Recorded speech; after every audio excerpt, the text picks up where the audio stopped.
Okay, today we're going to start a new week and we're going to start talking about all the things that go into building an interest rate for you. So I get calls all the time. Somebody calls me and says, "Hey, Josh, what are the interest rates like?" Well, the interest rates are different for every single person. And people say, "Well, just pretend I've got good credit."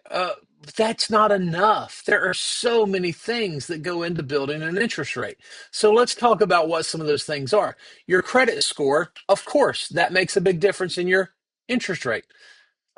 If your credit score is 799 versus 800, though, that's a big difference because it falls into one of those pockets, 740 to 799, or for a different lender, it's 780 to 799, and for a different lender, everything over 750. You say, "Josh, aren't you one lender?" Well, not really. I'm a broker, so I shop a lot of lenders to find you the very, very best rate. So when somebody's asking me about a specific rate, there's so many rates and so many variables. Credit score is a variable. Debt to income ratio is a variable. Let's say you got an 800 credit score, but your debt to income ratio is 60.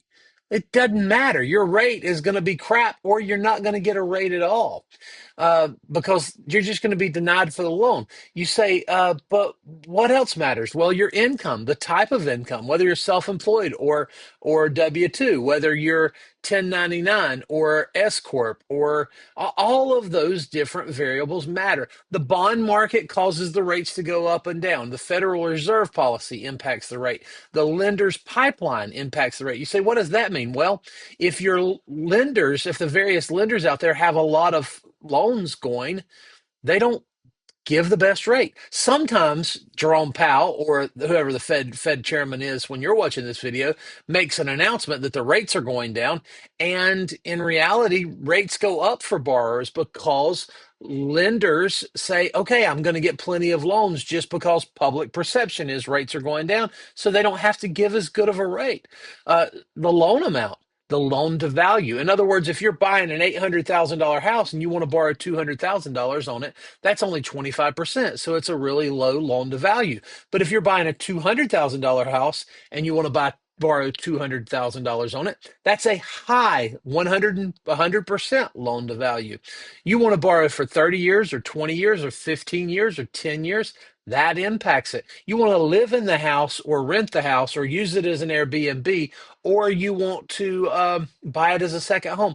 All of those are different variables that impact the rate. You want to lock this loan, lock it down and shop for 10 days, 30 days, 50 days. All of that impacts the rate. You want to buy discount points or pay lender credits or get paid back lender credits. You want to buy a single wide or a double wide or a stick built house or a barn dominium. All of those things, a condo or a townhouse, all of those things, they impact the interest rate.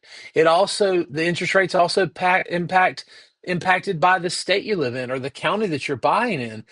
All of these things make a difference. So when you call me and say, "Hey, Josh, what are the rates?" I go, "Oh, let me ask you 35 questions and I'll help you get a rate." You say, "Josh, you're making it sound so complicated. I don't want to buy." It's not complicated. We use computers and algorithms to help figure all this out. But if you want the best rate, just work with me. Let's take some time, figure out all the details for you, and I'll help you get rolling. Talktojosh.net. Reach out anytime. You can email me at jmcdowell@Nexa Mortgage or nexamortgage.com or Josh Live at talktojosh.net. I'm here to help any way I can. Call me, text me, email me. Let's go. Let's get this going.